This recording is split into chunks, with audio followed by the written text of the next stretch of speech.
Welcome to Raging Bullets, Season 2, Episode 25. We have a Kickstarter interview with Bob Jeschonek.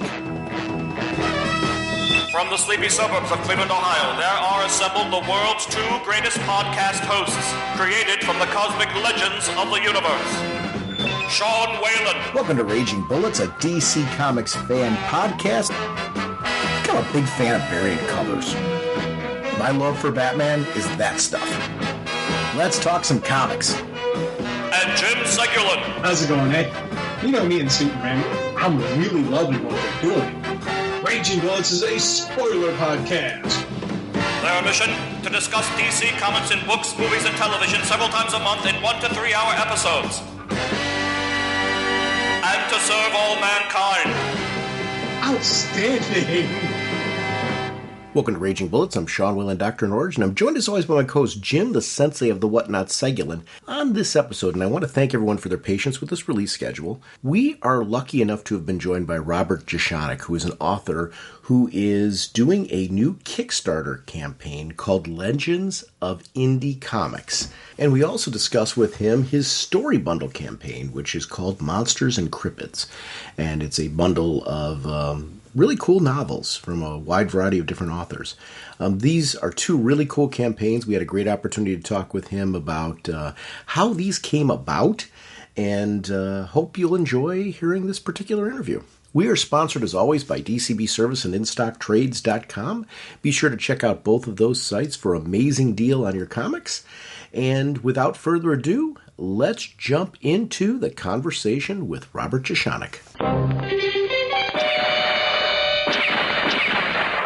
Joining us for this episode is Bob Jeschonek, and Bob has a really cool Kickstarter out that I want to shout. It's called Legends of Indie Comics.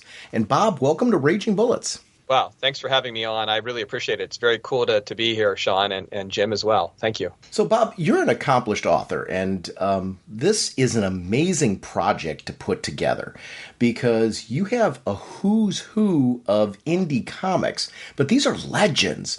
And I'm just curious as to how did this project come about? It was a dream project of mine. I mean, I know it's easy to say that, right? Mm-hmm. Lots of people say, it's my dream. But it really was. It was something that I always thought, like for years, I thought, this could work. This is something I would love to work on and put together if I could make it happen. Something I would buy, if somebody else were putting it together. And I just kept thinking, could I make it happen? I was never quite sure. I was like, could I get these people together? Could I, would people be willing to work on this with me? And I kept putting it off, kicking it down the field. And then finally, this year, I don't know, something just clicked. And some voice inside my head said, this is your year. Go for it. Go for the legends. So I did. I started. And actually, I got started with Michael T. Gilbert. He was the first person who encouraged me and sort of gave me the little extra push that made me think, yeah, this could happen. And maybe I could get the pros involved who I wanted to enlist. So as you know, he created Mr. Monster, well, the modern incarnation of Mr. Monster. Though, of course, I loved his work best, I think, when I was younger, when he did the Elric series for Pacific. Yes. Right? Oh, my God, I loved that. I loved his work. And he's super nice, and he's like, yeah, I think this could work. He was in town. My hometown is Johnstown, Pennsylvania, which you guys might or might not know. That's the hometown of Steve Ditko. Yes, that's awesome. So you already come from a rich history, where you're at, and that's neat. Yeah. Growing up, we didn't know. We didn't know. Like, there were rumors. Mm-hmm. You know how, like, when you're a kid, somebody would say, "Oh, Spider-Man's creator came from here," and you're like, "Yeah, right." Well, we're both from Cleveland, and oh man, great city. Yeah, so Siegel and Schuster were from here, but again, it's kind of like one of those things in later part of my life has been where Cleveland's really been more acknowledging it. And really embracing it. We're going to be eventually having a statue here, and they've done some really cool things with the home. But this was stuff, it was known, but kind of not. So right. It's really great now to see I think this resurgence of honoring these people that paved the way for all of this great work. So, which I feel you're doing with this Kickstarter. So this is a prose novel where you've gathered legends together, and you said it started with Michael T. Gilbert. Tell us how did it go after that? Because you've gathered really quite a list here. Thanks. And those are just the people I got. I mean, I called far and wide. I mean, I really did some heavy recruiting. There were some people I really went after and couldn't get because they were too busy or they had other commitments. Or in a Cleveland connection, I did at one point enlist Joyce Brabner, Harvey Picar's widow, and she was going to provide a story of American Splendor. And we were going to revisit American Splendor, but as you know, she's passed fairly recently, and so that didn't quite come to pass. But we really tried to get everybody, and we got, like I said, Michael T. Gilbert was our first recruit, and he said, "Go for it, you can do this." And then I just started reaching out to people through Facebook and through their individual websites, or sometimes I had some contacts, some people I knew who could put me in touch with different people. And I got some really great responses. It seemed like these pros were genuinely interested in revisiting their characters and were willing to commit to this project, the folks who were involved. So, Mike Grell jumped right in, and said, "Yeah, I've got a Jon Sable story I'd love to add to the mix." I was working out one day in my basement, and I got a call from Bob Burden. Wow! And I had reached out to him. I mean, can you imagine? I mean, and like to have that a call has got to be in and of itself a thrill. Yeah. And the first word was "ut." No, it was "ut." Yeah. But it was just, it was because I loved Flaming Carrot and the Mystery Men, and the Mystery Men movie. I mean, say what you will. I loved all his work. So he committed. He said, "Yeah, I'm in there. Yeah, let's do that." And he was throwing ideas back and forth. And of course we got, and Dave Sim, he's a little bit harder to reach. But he's all in, like from the beginning. It was just great. He was just like, "Yes, I have something in mind that we could do with Cerebus. I'd be great. I'd really love to contribute to this project." And we got all these different people, and then even Paul Chadwick, if you can imagine that, Concrete.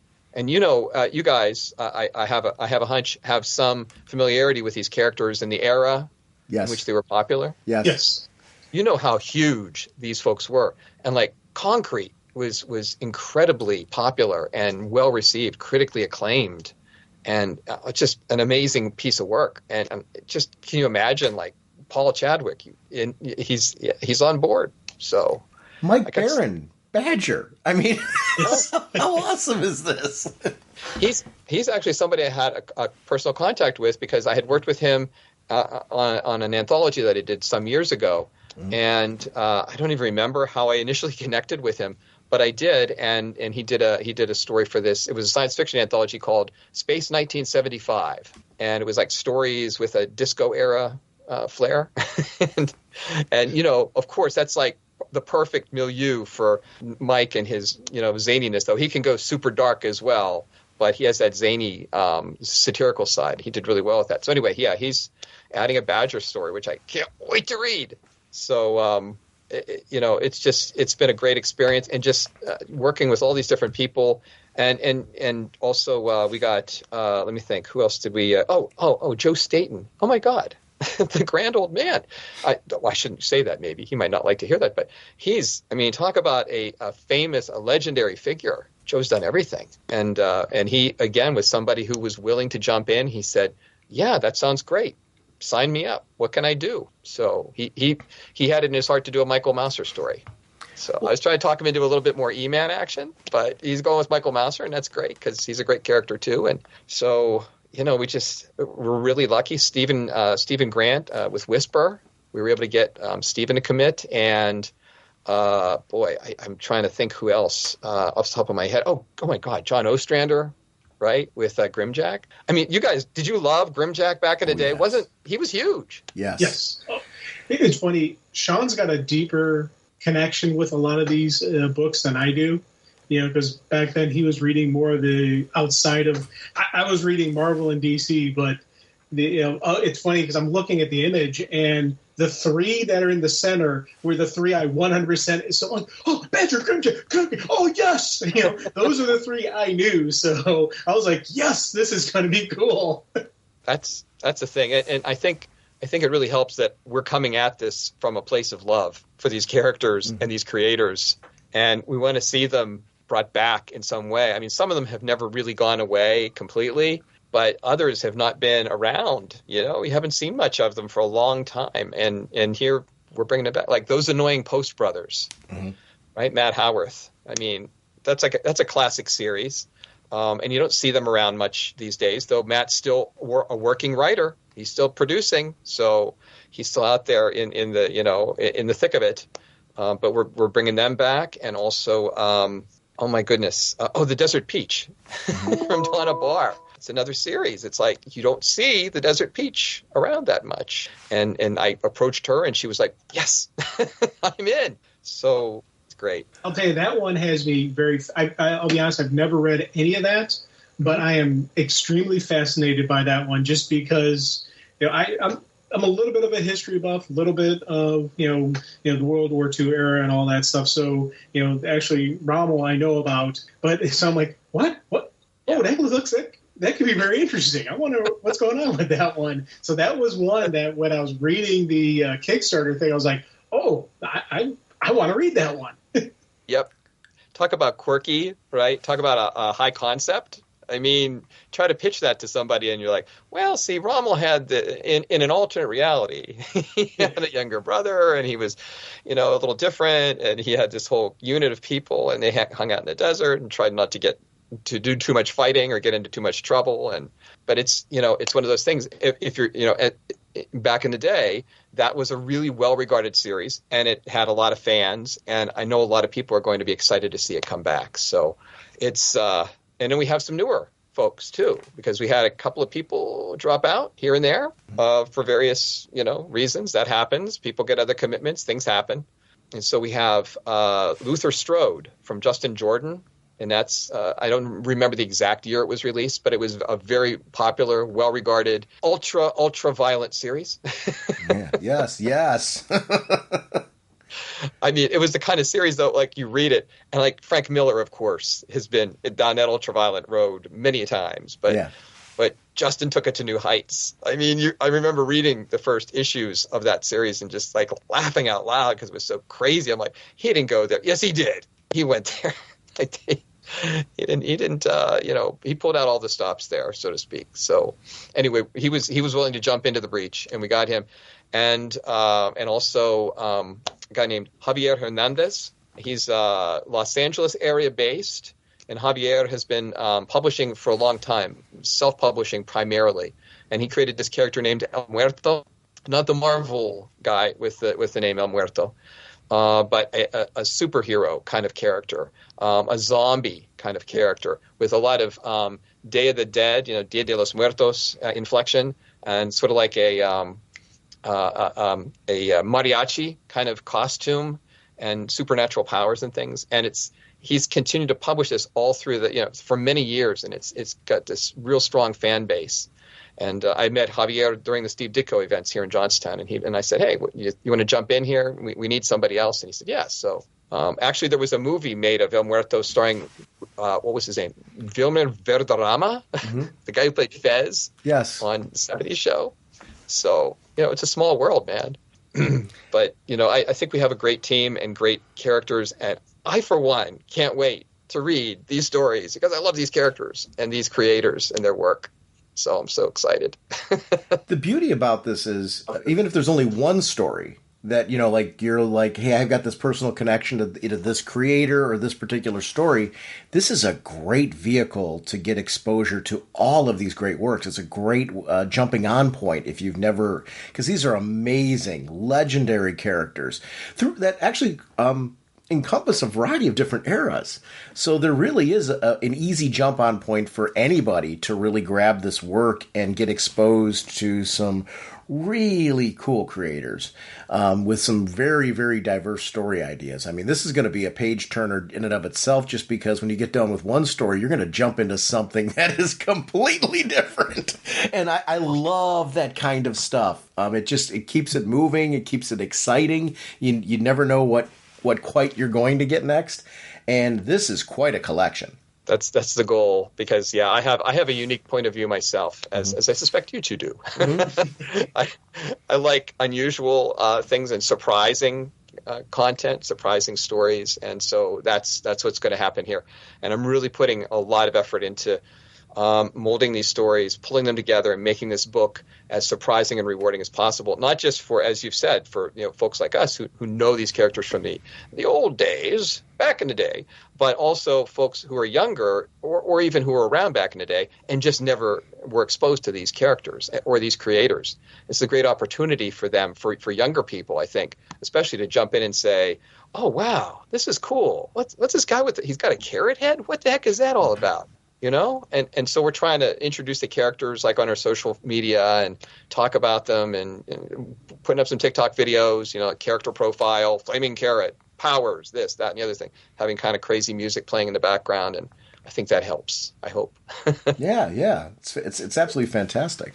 We also have The American by Mark Verheyen. If you remember, that was a really well-received, satirical, adventure-packed series at the time. And I can't wait to read what he comes up with. We've got a great team. I mean, I was sorry that some of the folks did drop out along the way. I wish I don't really feel comfortable going down through who they were, but boy, maybe I can get them for volume 2, because there's some great names on there too that you guys would be like, oh, I wish they were in too.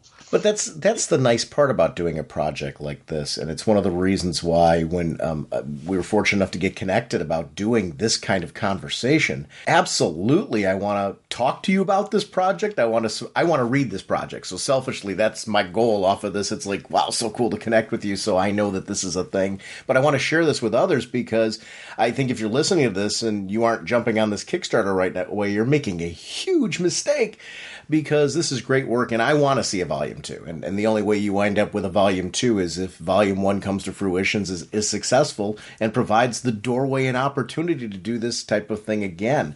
I think it's great. Some of these are characters that I haven't read in a while because they haven't been around in a while. So it's a great opportunity to get new stories from the people who are passionate about it. This was their passion project. Or maybe it was a story that they never had a chance to publish, and now they're getting a chance to get it out there. Writers have those all the time, those stories where there just hasn't been the right spot to put it in. And I'm so glad this is here for that opportunity for us as fans then to get the opportunity to finally get this in front of our faces and really dig into all this. This is my escape, when I get a chance to read books like this. So I'm glad that you're here, and I'm glad we're having an opportunity to have this conversation, because what a who's who. And like you said, there's a doorway for more. So for anybody listening out there, please reach out and support this, because it's going to be way cool. What is it like? So for you, like as I mentioned before, you're an accomplished writer yourself. And a very diverse writer yourself. So, we're talking about the diversity of this book. I'll use just for an example of something I've read of yours before. I'm a big Finnish Doctor Who fan. So, I've read, your short stories through there, your short story through Big Finish. And, I was excited when I'm like sitting here, I'm like, oh wait, I've read him before. I was going through your Wikipedia as well and looking through that, but that one, I recognized your name immediately because of I'm a Doctor Who junkie. So, it was a great story about Doctor Who, and getting a chance to just thank you for that story was also admittedly a bonus for me, because as a fan, you made me geek out. But this has got to be fun for you because of the fact that you really have. I was looking at everything that you've touched, and then also realizing like, oh my gosh, I forgot that. I've read that before. That was great. I've read that before. You've really touched a lot of vehicles yourself. What is it like to be reaching out to, I'm assuming a lot of these are heroes of yours that have influenced your work as well, just like you do other writers. What is it like to have those conversations? Oh, it's wonderful. I mean, just what you would expect. Mm-hmm. And they've all been gracious and helpful, and they make it easy to work with them. When that's the mark of a true professional, is somebody who makes it easy to work with them and is eager to work with you and to see a project succeed. And that's what's been so rewarding. And like you said, it's tempting to geek out sometimes. Mm-hmm. I really, oh man, I got to watch, because that's not very professional either. Sure. If you're setting up a project, you don't want to be like, oh my God, you're so, but I do throw some things in there like, hey, I love your work. I've always loved your work. And I'd be honored if you would join us on this adventure. And so, it's wonderful to be able to tell them these things and to have them respond and say, yeah, sure, we're on board. Let's see where this journey takes us, because it's a crowdfunding thing. So you never know if it's going to fund or not. I mean, I feel like it will. I'm pretty positive. But you never know going in, like in the early stages, is the market there? You just don't know until you get down that road. So they're making a leap of faith, and it's a great feeling to me to know that they're willing to make a leap of faith in somebody who they might only know a little or not at all. And they don't need to. They're for the most part retired. They've already made their reputations, man. They're solid. They're good. They're not like sitting there saying, boy, I wish somebody would rediscover me. No, they're solid, man. They got their careers and they've made their marks and they're living a good life. But they're like willing to go once more into the breach. And that's really an exciting feeling to me. It's like I'm bringing something to the table. I'm doing something that's going to not only reward me as a reader, but other readers as well. And hopefully bring something cool into all these creators' worlds, another opportunity to showcase their characters. And maybe they'll be encouraged to do some more work with them. I'd love to see more work from all of these creators. I know some of them, just since I've been working with them, have become, not because of me, but they've become more present in the marketplace. Mike Grell, for example, there's been a lot of talk about them re-releasing the Warlord series. Yes. Right? Oh my God, omnibuses. I couldn't think of the word for a second. And that's huge. And I loved his Warlord work. I loved his Legion of Superheroes work. And I could talk about them forever. And also Green Arrow and everything he's done. So it's good to see him getting back out there. And I hope some of these other creators. I know Paul Chadwick. He has some more concrete work coming in the future. I can say that. I can't say more than that. I don't know much more than that. But it's great to see. So. Yeah, it's a positive experience. It's every bit as cool as you think it is. I'll tell you, this looking at just, again, we've talked about diversity on what you're throwing out here. And, it's who's who is, of course, being thrown out just as quickly.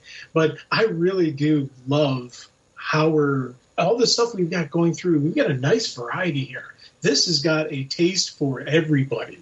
So, like, as I said, I'm going into this with less experience than Sean does, and less experience than a lot of people out there. But I've got a taste of some of these people. Then I'm looking at some of the ones that I don't know that I'm like, oh, that looks really cool. So you add to it the stuff I know is going to be awesome. Now I've got some stuff here. I'm like, I know that creator. I've read some of their other work. Haven't read this one. I want to jump in on that.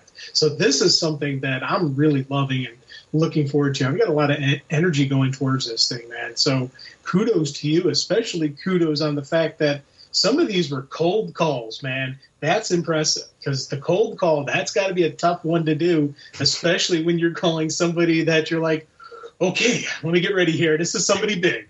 Keep calm, keep cool, and go for it. So salute to you, my friend. Thanks. Yeah, you know how it is. Yeah, I mean, you guys have this podcast that you've been running. How long has it been running now? What episode is this? We're almost 19 years.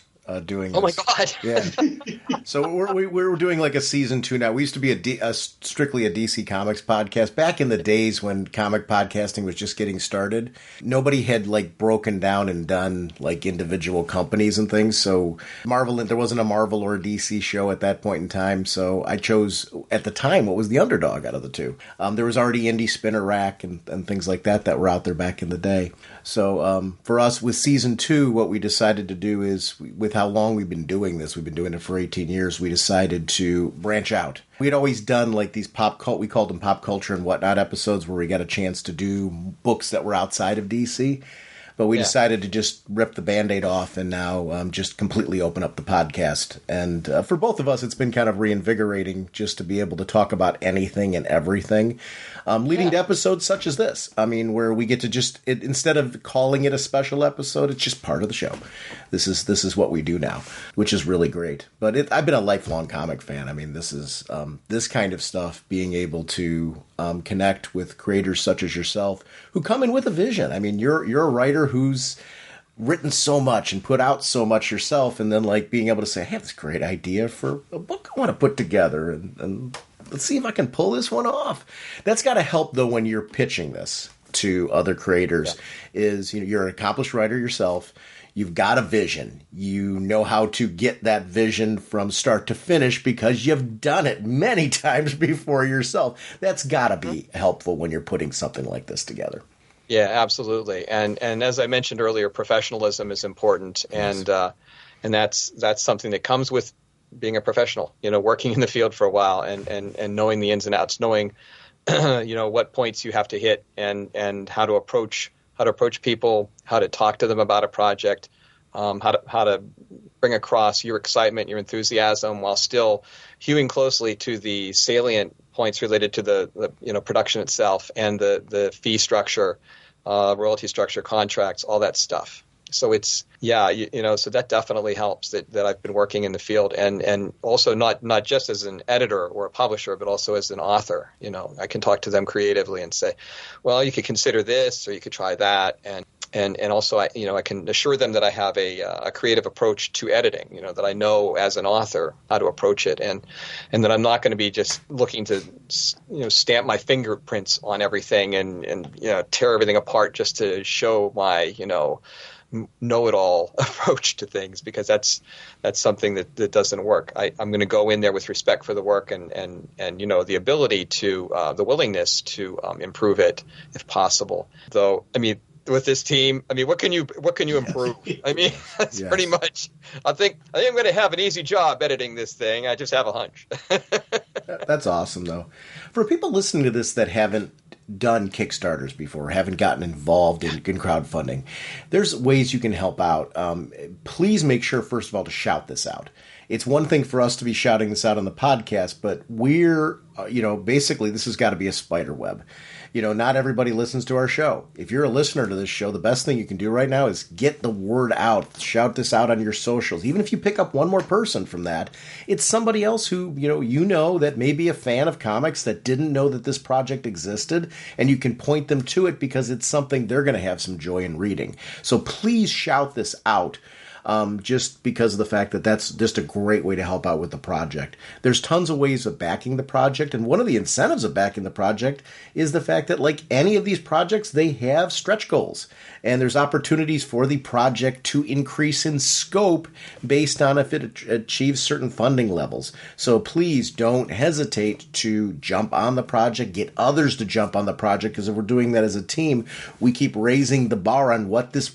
First of all, it's already a monumental project, but to think about the fact that it can get bigger if we let it get bigger. I love that kind of stuff, and that's the nice part about crowdfunding is the fact that we as fans get an opportunity to be involved in making this project whatever we want it to be. And I love that kind of synergy behind this whole thing, because I really love Kickstarter. I think it's just been a great way to get things out there that may not have otherwise come to fruition. And I think this is an example of one of those projects that I don't know that this type of thing existed if we didn't have this kind of vehicle for it. And I think it's opened up a wealth of opportunity in comics, in prose novels, novels and just entertainment in general for creators to be able to connect directly with their fans and for us to have an opportunity to get more choice. And that for imagination and excitement, I mean, I'm having more fun now reading and enjoying prose novels and comic books and things like that with things that I know are coming into existence because of this opportunity for us to interact in this fashion. And I love it. I think we are in a creative mecca right now of just really, really awesome opportunity that I think we haven't had in a long time. This is very cool. This is a special time in history for creative people. Absolutely. This never existed until like 2009, 2010, right? When we started with the ebooks. Yes. With the ebook revolution, and things really have changed in so many ways. Like, we can publish our own work. Mm-hmm. We can get our own work out there with capturing our own creative visions, if that's what we choose, or they can be edited or whatever. But we're not reliant on a small number of gatekeepers like we used to be with traditional publishing for so many decades.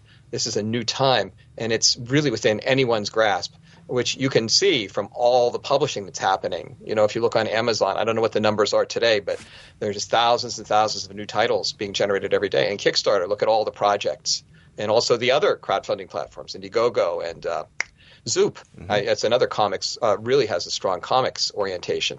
So there are so many ways to get your work out there now that did not exist in the past. Like, remember back in the day we had what they might have referred to as self-publishing back then, but it was more vanity press. Mm-hmm. And yes. you had to pay to publish your book, and then you're paying to publish and print it, and then you store the cartons in your garage or basement, and then you go walk them around the neighborhood or drive them around, whatever people used to do back in the day. And now you don't have to do that. You can do POD, right? Publish on demand and drop ship your books. You don't even have to ship them from your home. You can ship them right from the provider, the platform. It's just, it's amazing. But I will have to say, crowdfunding is a challenge. Mm-hmm. It's not for the faint of heart.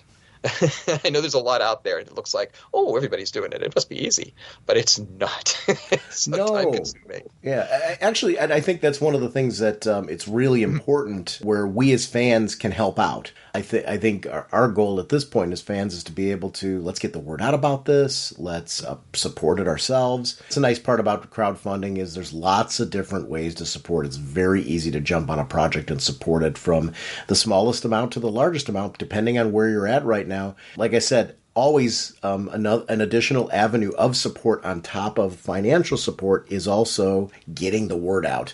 That's very much a team effort in what we're doing. So please don't think by sharing the link on your socials that you're not doing anything to help. You are doing an immense amount by getting that out there. It's one of the biggest ways you can help out with the project besides the financial support. It's much appreciated. Any time anybody shares the good word about a project like this, it makes a huge difference, because otherwise it's difficult for us to move beyond our platforms, right? I have mine, you have yours, Jim has his, right? I'm sure your podcast has a platform. Sure. You have people who are subscribers or followers, and they're used to seeing your posts, and they might share a little bit beyond the ecosphere. But beyond that, it's hard to reach the broader population, the general population. And there are a lot of other people out there who might be interested in your podcast or my book, or your other work. And so it really helps. It makes such a difference if somebody just shares with others and says, hey, check this out. This is kind of interesting. I've never seen these characters before, but I'm really interested. You might be too. And I did want to mention there are some great rewards too. So it's not just please help us. I mean, It's also, you get these great rewards. And in the case of this project, they're primarily related to the publication of the book. There's an ebook edition, paperback, and a hardcover. But we also have a digital crate, we're calling it, which is a bundle, and a digital bundle of different items from the different creators involved in the project. They're all contributing things that were not published before or were not published widely before, whether it's an illustration or a piece of fiction or a piece of comic. And we're putting them all together into a crate. And that's one of the rewards that you can get. And then also the creme de la creme, chef's kiss. Our top reward is a Secrets of Indie Comics course. which is going to feature most of the creators who are involved in the project, and they're going to come on and talk about how to make comics, how they've made comics, giving you tips, pointers, clues about the world of comics, the industry, and the creative process, whatever they want to talk about. Hopefully we'll even get to answer some questions from the people who are participating. That's also one of my goals with this. But that's something really super cool. Can you imagine attending like basically a series of lectures, maybe even getting to ask some questions of some of these folks like Mike Grell, Bob Burden. It'll be very cool. So I hope people will take a look at that and consider that. And as you said, the stretch goals we have are, for example, we're going to provide illustrations, black and white illustrations to go with each story, but those are stretch goals. So unless we reach those amounts for the stretch goals, we won't be able to have those kind of illustrations. So very much up to the support that we get as to how the book comes out. I'm so glad you're explaining that. Because of the fact that you're going to be on here, I was already jumping on board. I just changed my pledge to that digital crate. I'm like, oh, wait, how did I miss that? I'm like, and it really was the fact that we had started an initial conversation around this. And I'm like, oh, I'm in on this. So it's very often that I do that with Kickstarters where, so I don't lose it, I usually just jump on board quickly and pledge, and then I can go back later and make adjustments. And that's something that's fun to do, that actually to go back later because I like to, especially with the Kickstarter that I want badly, I check in regularly with it to see where it's at. And, sometimes stretch goals and different things get added, but also sometimes there's different pledge opportunities that will arise partway through a funding that like something comes up that now is available that wasn't before. So it's always good to check back in. But they evolve. Yeah, they definitely evolve, these campaigns. I wish I have like a very cool one, stretch goal that I'm trying to pull together. I don't know if it's going to happen, but if it does, it'll be, whoa, super, super awesome. And I'm not just saying that for, dramatic effect, but I'm really trying hard to make it come together. But it's a challenge sometimes to get the right people to work together on something. But we'll see. I'm trying. But it's a fun project, and I love it. And it's taken a lot of my time and energy lately. But I do have another project going on at the same time, and that's also kind of time consuming as well. If you don't mind, I'd like to mention that. Maybe please. Yes. It's not really comics related, but it's a story bundle. So it's a bundle of ebooks, and they're done through this website. If you guys have heard of Humble Bundle, yes. Right. This is a story bundle, which is sort of like a very, very similar operation. And they basically generate bundles of ebooks and pull them together. And they're always like based on a similar theme. So in this case, the bundle that we've put together that I curated is called Monsters and Cryptids Unleashed. And we released it in October because we thought, what better month than the month of Halloween and autumn and monstrosities and all that. Yeah. And it features a lot of great authors, and there are 10 ebooks, including one of mine, which is called Piggyback, and also one called Only Monsters in the Building, which I like that title a lot. And Zombie Bigfoot is in there.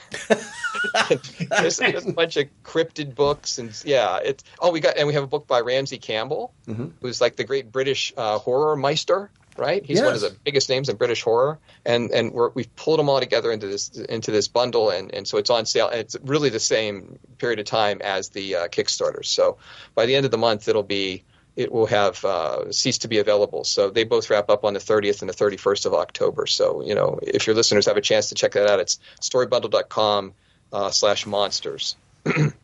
Yeah, I'll have links to that in the show notes. So please, for everybody listening, be sure to jump on that. I'm going to jump on that as well. One of the things I love about this time of the year, this is a great time of the year for Kickstarters. We're in Ohio, we're heading into the winter season. I read a lot during the year anyway. It's like somehow I'm reading more now than I did before. I read a lot throughout the year, but it's a great time for me. I just seem to read more during the winter time. And so when you're telling me, hey, I can load up on ebooks during this time from creators who I really admire and new ones. I love getting to know new creators. and people that I haven't interacted with before, because it's just new storytelling opportunities, new sensibilities, and that's always fun. So if you're telling me I can get that through a bundle where now I'm getting exposed to some new things that I didn't have exposure to before, that's immediately up my alley. So yeah, definitely, that's great, and we'll definitely put links to that in the show notes as well. I know what you mean about discovering new creators. Yes. I love doing that too. I just recently discovered Matt Haig. I really didn't know his work, and man, he's great. And I find that when that happens, when I all of a sudden click with somebody, it's I can't put it down, and I'm jumping to the next thing that I can find of theirs, and that's all. That kind of discovery is something that in creative, it's something that's a joy. And you find somebody whose voice just really adds something different. Because usually what ends up happening is you're connecting with creators that are influenced by people that you've liked as well. Yep. And they're kind of doing an amalgam of all of that because everybody's influenced by, all of the different resources, or, different stories and journeys that you've been on as well. And it's always great when you find somebody whose voice matches things that you didn't know you wanted until you read it and you're like, oh, I've always wanted to read this and I didn't know.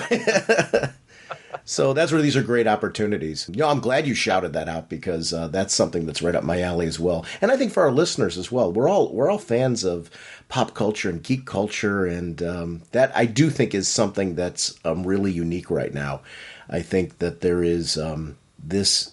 We always talk about the negatives of the internet and the negatives of social media and all those pieces. This is one of the positives. I think one of the positives of the internet right now, the positives of social media, the positives of this kind of connectivity that's out there, is the fact there's a great opportunity for us to get connected around the things that we love and getting exposed to new things that we otherwise wouldn't have. And that part, I think, is really an immense positive. I find that I'm far more entertained now than ever before.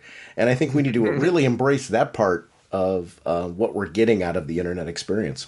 Yeah, you can say that again. Things have changed, man, in so many ways. I mean, I remember growing up, there was not Marvel, there was not Marvel fandom throughout the general population. Mm-hmm. You were not necessarily thought to be cool. Mm-hmm. You liked Marvel comics or DC comics or any science fiction. You were seen as somewhat less than human, perhaps, or at least, geek in an unflattering way. And it was not necessarily a badge of honor back then. And things have just totally flipped. It's really become a part of the larger culture. And it's so wonderful to see because there's so many great messages in science fiction and in so much of comics lore and in all genre fiction, fantasy fiction as well. It's not just sitting around in your basement playing Dungeons and Dragons. Not there's anything wrong with that because it is super cool. But it's like it's like there's so much more to it and so many great messages that we can all learn from, that society can benefit from, that the world as a whole can benefit from. And if you close down that kind of discourse, if you're not paying attention to those messages, you just miss them, and you just tend to focus on easier answers that maybe are not as beneficial to the culture at large, and that will maybe not lead us down a historically rewarding path for humanity as a whole. That's why I think you're seeing more That's why you're seeing more Hollywood studios dipping into not just Marvel and DC, but they're dipping into indie comics and indie storytelling because of the fact that, wow, okay, they've been successful over here with these. Let's give some of these a shot. And you're finding a lot of those to be wildly successful if they're promoted properly. And I think sometimes that's the key, is just getting it in front of the right audience. And I think the general public's willing to give it a lot more of a chance because a lot of the stigmas that were there before, they understand, oh, wait, this stuff actually is cool. Right? I know growing up, it's like, you read Tolkien? Get over here, buddy. Boom, boom, boom, boom. Yes. It wasn't a positive thing all the time. So no, then you put it on the big screen and it's an epic and oh, I was a little bit wrong. Something about that Gollum I like. Mm-hmm. Yeah, it's a time of change, and I think it's a great thing, and I really do. Not just because it's people have come over to our side, mm-hmm. but it's just I think it's beneficial in general for people to learn from these messages, to absorb, to inculcate this kind of material, this kind of content. there are lots of other great cultural influences to be had, but this also is something because there's a positivity attached. There's an acceptance of diversity, and there's a drive to grow and to grow beyond the confines of our past, as well as our planet, as well as our solar system. I mean, there's so much work to be done, and we have, positive, encouraging messages. I really appreciate creators such as yourself, though, that are taking these risks and really embracing your passion and putting the efforts into this. Because even this, I mean, you're giving up some of your time right now to come on and have a conversation with us about the Kickstarter because you're passionate about it. This is time, which in order to do this kind of thing, you're doing a lot of work to get the word out because you want this to come to fruition. That's not including the fact that you got to put this project together with all of these people. So, I mean, there's a whole bunch that goes into everything that you're doing. And I applaud you for putting this together because I'm excited to read it. Both of these projects, actually, I'm excited to embrace. So this type of thing is a great opportunity. I appreciate you coming on and giving us your time because I wouldn't have known about this project if we hadn't connected. That's an important part of what we do. It's kind of one of my goals. In my day job, I'm a tech director for a school district. I do this podcast because I'm a fan of what you do. I'm a fan of this type of work. This is kind of my way to give back. It's also therapy it's in its own sort of way because it's an escape from what I do as my day job, being able to do this kind of thing. But I appreciate you taking a chance on us and coming and joining us to shout out your work and what you're doing right now, because everything you're doing is exciting. And I think this is an important part of this crowdfunding is us being able to help by getting the word out, which is great. I'm a true believer in paying it forward, so I'm glad to hear you talk about that. I work with college interns throughout the year. Each semester I have a new group of interns, and they come from colleges across the country. I've got quite a little program going. I have right now I have students from University of Iowa, New York University, Johns Hopkins University, and that's just to name a few in this current semester. And so I do it. I mean, they help me with my work, of course, in my publishing company, but they don't help enough that it's like an unutterable benefit to like that's not the only reason I'm doing it. I do it also to try to help them, to give them some guidance in the world of writing and publishing and creativity as well. I try to help them to learn from what I've done and some of the mistakes I've made, so they won't maybe make some of the same ones. But I'm a true believer in paying it forward. Even if, you might look ahead and say, I've got so far to go, so many miles to travel, Mr. Frost, before I sleep. But, step up and do something to help other people, and to give them a hand up. And it lifts everybody up, not just the old tired screed about the rising tide lifts all boats, but, it just helping others will help everybody and will help you in turn to feel like a more human person, I think. Yeah, it pays off. It really does. This kind of stuff always does, and it's great. Yep. I love talking to them. I love springing stuff on them, like these indie comics characters, and they didn't know any of these. yeah. But Flaming Carrot. But when they grab it, it's like a sponge. I used to work for a men's clothing store years ago. I'm going back in the 90s, and I would bring comics with me, because there'd be time when we'd have downtime. And I'll tell you, there was a bunch of people that were a little bit older than me, never touched a comic. When you're bored, you start picking things up and paging through it. Boy, that turned into a whole thing. When there was nobody in the store, everybody was reading. And it was stuff, I mean, these are guys who never touched a comic, but they were reading things like Sandman and stuff like that. And I'm sitting here like, wait, comics tell these kind of stories? And I'm like, yeah, you have no idea. Yeah. Oh, it's really something. I still remember those glorious days of yore. Well, that's the whole root of this project, right? The 80s. And not only in indie comics, but also in mainstream comics. Remember the sophisticated suspense days of DC Comics when Swamp Thing was just starting to come out from Alan Moore. Oh, yes. And I had never seen anything quite like that. And it just knocked my socks. And then, Vertigo, right, in the early years especially. Yes. Jamie Delano's Hellblazer, and then Gaiman's Sandman, just Never saw anything quite like that. And I mean, I was fairly widely read. I was reading Cerebus, and that, of course, is unique and special in its own right. Everybody should read that. Yes. What an epic! Well, I just can't wait till they someday make it into a streaming service series of some kind. It's got to happen someday. I'm surprised it hasn't already.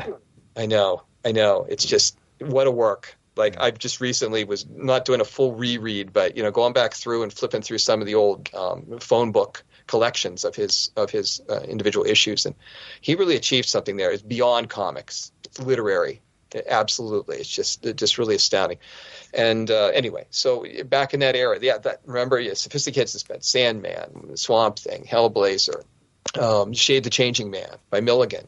I mean, so many great things coming out, and then it just. Wow, it was a great time to be a fan, and people didn't know before that, and then Watchmen, and then Dark Knight, and I mean, people that kind of stuff hadn't been out before, and then all of a sudden people were taking notice, and it was a great time to be a fan. It's hard now to believe, like when you go to a comic store right now, or you look on Amazon or any comic book site, and you're like, there are hundreds of books to choose from. Or you look at Kickstarter, and there literally are hundreds of books to choose from. And yet, back in those days, that was a luxury. That was the beginning, I think, of this revolution that has led to this world of opulence and deliciousness in which we now reside.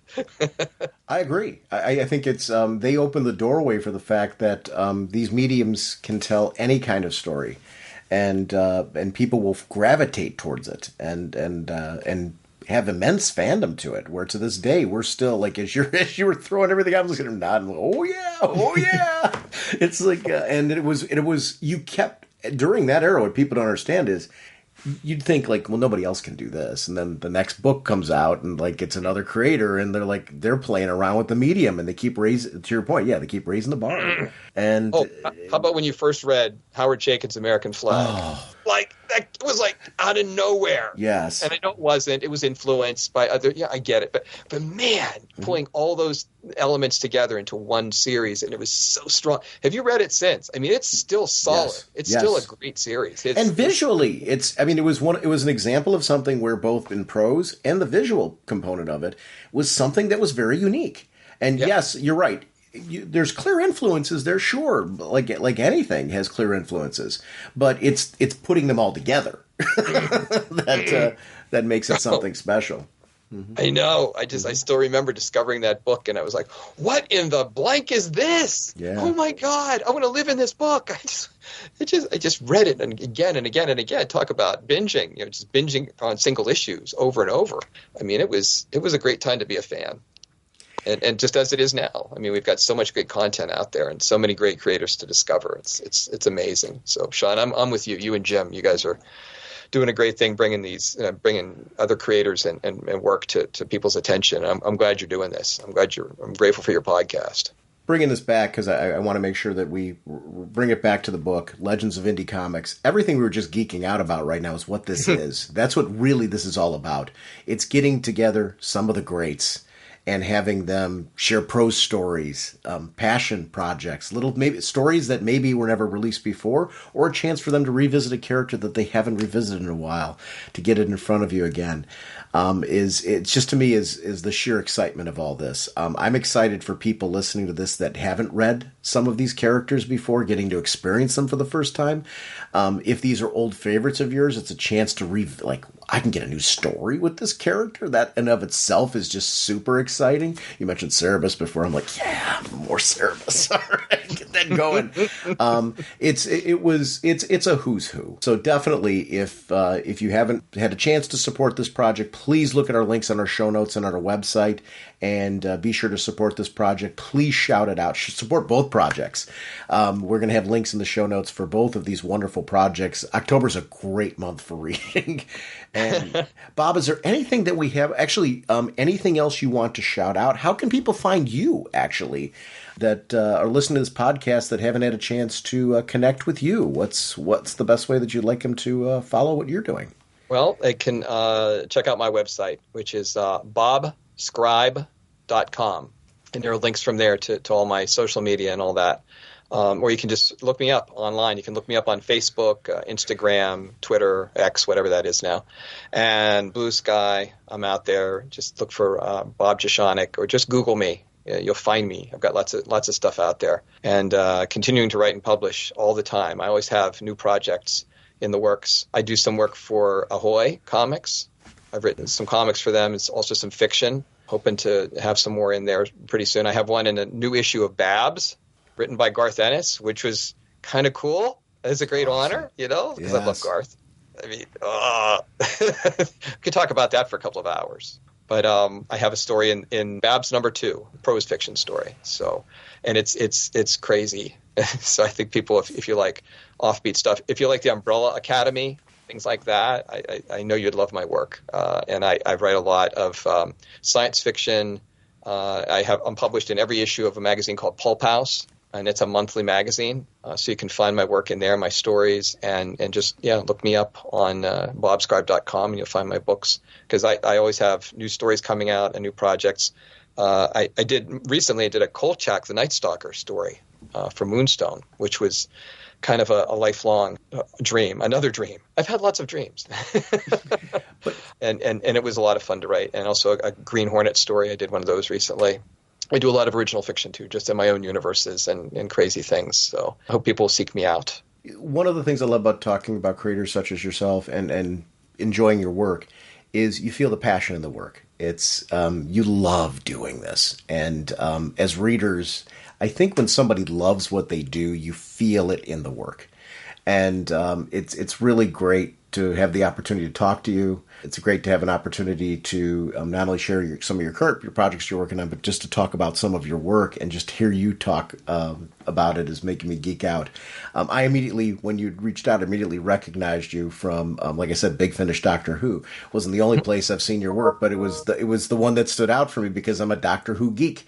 But it's so great to be able to talk to you today about this, and thank you for your time today and sharing about these projects. For people listening, please share out these projects and support them, because that's how we get more of this type of work, and it opens the doorway for more of these opportunities.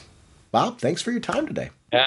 Thanks for having me. I'd love to come back sometime if you have people back. I have another comics project coming up in the not too distant future, though I can't name the pub date right yet. So, that'll be fun. We would love to have you back again. So let's please make that happen. Oh, definitely.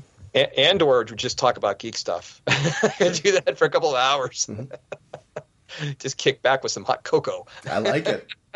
Holy caffeine! We would once again like to thank Bob Jeschonek for joining us for this special episode.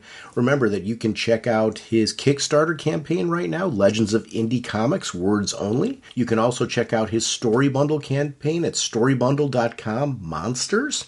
If you go to bobscribe.com, you can find out more about his work. So we want to thank him for joining this episode. Remember, our show voicemail line is 1-440-388-4434. Or drnorge on Skype. We love having you part of the show. We actually have a voicemail queued up that we're going to be sharing on our next episode. And RagingBullets.com is our show website, where you can find out more details about podcast releases. We do feed into X, formerly known as Twitter, and of course our Facebook fan page. We are proud to be part of an amazing Facebook group community. I want to thank all the people that post over in our Facebook group community. You can find out more about us in the About Us section of the show website, where you can find links to our social media and gaming accounts, anywhere you'd like to connect with us as well. You can find me bi-weekly on Is It Jaws? Paul Spataro has been kind enough to ask me to be co-host over there, where we do regular movie reviews. So if you are into that, we use the Jaws 1 through 4 movie scale for that, and always have a great panel of guests. So if you like movie conversation, please consider joining us over there as well. RagingBullets@gmail.com is how you can email us. We are sponsored, as always, by DCB Service and InStockTrades.com, and want to thank them for continuing to support our show. We will be back next week with the final part of the DC crossover, Absolute Power. We will see you then. Bye. All right, you guys. Are you ready to sing your song? I'd say we are. Yeah, let's sing it now. Okay, this should be fun. Now get ready for your cue. Okay, Sean? Okay. Okay, Jim? Jim? Jim! Okay. Raging Bullets time is here. We talk about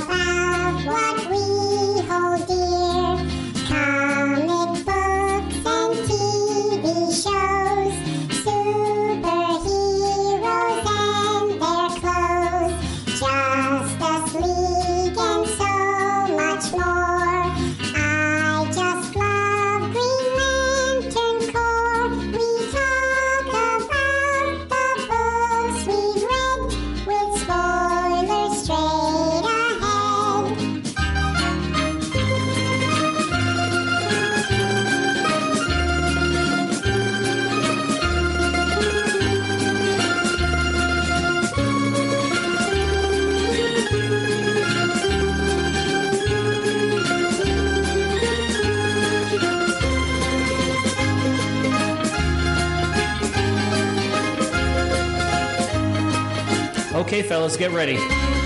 That was very good, Sean. Naturally. Jim, you're a little flat there, so be careful. Jim. Jim. Jim! Okay. Justice League and so much more. I still love Green Lantern Corps. DC Comics are what we know. The Raging Bullet Show. DC Comics are what we know. The Raging Bullet Show. Excellent job, guys. Let's sing it again. Yeah, let's sing it again. No, that's enough. Let's not push it. Push it. What is that? Yeah, what are you talking about? No, I didn't mean anything by that. I think Jim, it's Jim, how long do you want the song to go? Look, it's our production.